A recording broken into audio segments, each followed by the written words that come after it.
τελευταία, παιδιά, πολλοί από εσάς με ρωτάτε ποια είναι η γνώμη μου για το Pocophone. Με ρωτάτε να πάρω το Pocophone ή να μαζέψω κάποια χρήματα παραπάνω και να πάω στο Mi 8. Καταρχήν να πούμε ότι οι δύο συσκευές έχουν μια διαφορά της τάξης των 90 με 100 ευρώ. Το Pocophone με κουπόνι βγαίνει γύρω στα 265 ευρώ σε προπαραγγελία, ενώ το Mi 8 σε κουπόνι βγαίνει γύρω στα 355 ευρώ. Να πούμε, παιδιά, ότι και οι δύο συσκευές εξοπλίζονται με τον Snapdragon 845. Αυτή είναι η βάση μας. Από εκεί και πέρα ξεκινάνε οι διαφορές των δύο συσκευών. Μία κύρια και μεγάλη διαφορά είναι ότι η οθόνη στο Mi 8 είναι τύπου AMOLED, ενώ στο Pocophone είναι τύπου LCD. Ξέρουμε πάνω κάτω τα μειονεκτήματα και τα πλεονεκτήματα αυτών των δύο τεχνολογιών, οπότε δεν χρειάζεται να τις αναλύσουμε. Από εκεί και πέρα, παιδιά, έχουμε διαφορετικό κάμερα setup. Το Pocophone έχει την ίδια κάμερα με το Mi 8 SA, αυτό σημαίνει ότι δεν έχει OIS.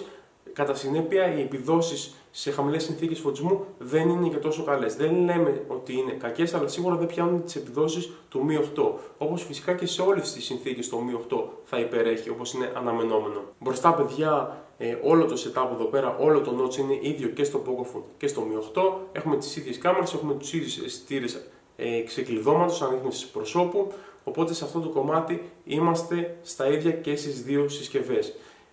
Να σας πω, παιδιά, ότι το Pocophone έχει dual stereo ηχεία βασικά, ενώ το Mi 8 έχει ένα μονοφωνικό ηχείο, το οποίο είναι καθαρό αλλά δεν είναι όσο δυνατό θα ήθελα. Μία ακόμη διαφορά όσον αφορά τη συνδεσιμότητα, παιδιά, είναι ότι το Mi 8 δεν έχει θύρα ήχου jack, ενώ το Pocophone έχει και θύρα ήχου jack, έχει και θύρα υπερήθρων, ενώ το Mi 8 δεν έχει. Οπότε βλέπουμε ότι σε συνδεσιμότητα το Pocophone υπερέχει σε σχέση με το Mi 8. Σε κάτι ακόμα που υπερέχει το Pocophone είναι στην μπαταρία. Το Mi 8 έχει 3.400 mAh μπαταρία, ενώ το Pocophone 4.000. Το Mi 8, παιδιά, σας δίνει γύρω στις 5,5 με 7 ώρες shot, αναλόγως στη χρήση βέβαια. Θα περιμένετε κάτι παραπάνω από το Pocophone.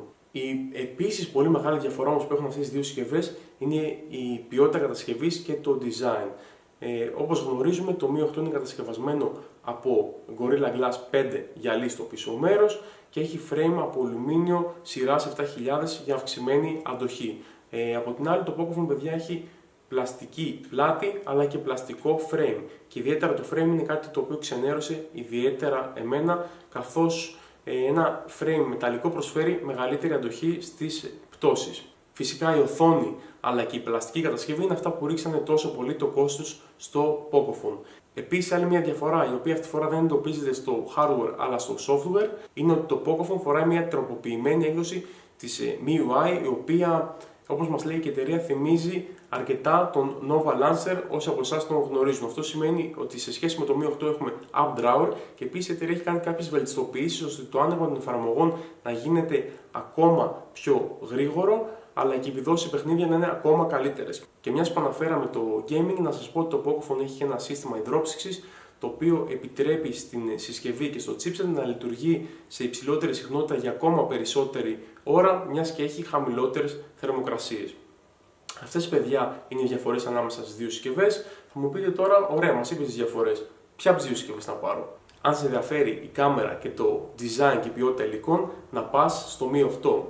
Αν όμως δεν σε ενδιαφέρει τόσο το design ή σκέφτεσαι ότι και το Mi 8 να πάρεις θα το βάλεις σε θήκη και θα χαθεί το design, και επίσης δεν τρελαίνεσαι και τόσο πολύ για την κάμερα, να πας στο Pocophone, το οποίο έχει μεγαλύτερη μπαταρία, έχει καλύτερο ήχο, περισσότερες επιλογές συνδεσιμότητας και στοιχίζει και 90 ευρώ λιγότερα. Αυτή λοιπόν ήταν η γνώμη μου για το Pocophone και το Mi 8.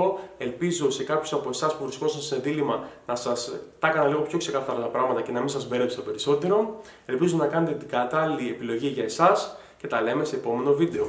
Γεια σας! Και φυσικά, αν σας άρεσε το βίντεο μου, μην ξεχάσετε να κάνετε like, subscribe και κλικ στο καμπανάκι των ειδοποιήσεων για να μην χάνετε ποτέ τα νέα μου βίντεο.